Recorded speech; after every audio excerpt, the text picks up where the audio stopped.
Let's continue our study of thermochemistry, and we're going to be using Hess's law in a couple of different ways.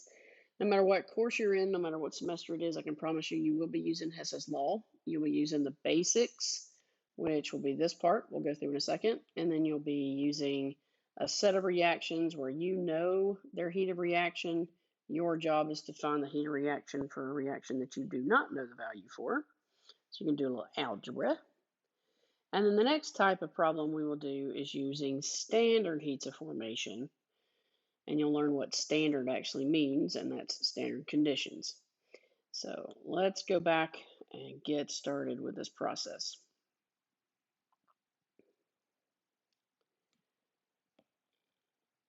Okay, Hess's law basically says that you can use enthalpy data from multiple reactions together to find the enthalpy for reaction, which cannot be studied directly via calorimetry.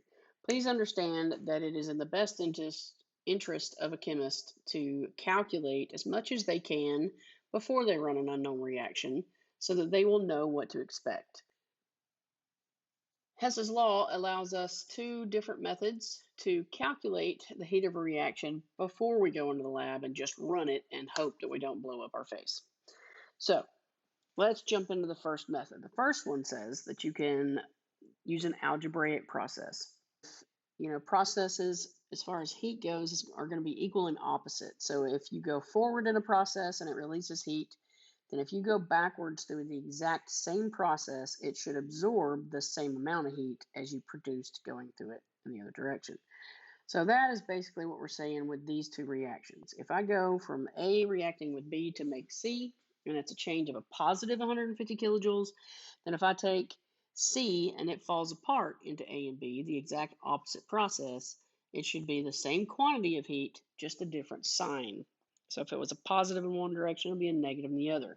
So when we get down here and we start manipulating reactions, we may need to flip them over to get the right thing on the left side or the right side the way we want it.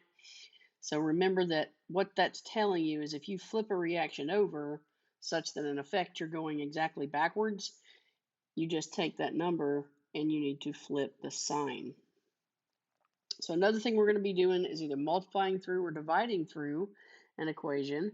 Say instead of a 1 in front of A, I really need a 2 in front of A. Well, if I'm going to multiply A by 2, I'm going to multiply everything through by 2. So no matter what coefficient happens to already be there, everything gets multiplied up by the same factor. And if you'll notice with the heat of reaction, that is precisely what you did. You multiplied through by the same factor to get there. All right, so let me just tell you, you'll have some questions that are that simple. They will just simply give you a reaction and say, hey, what's the heat of reaction for this one?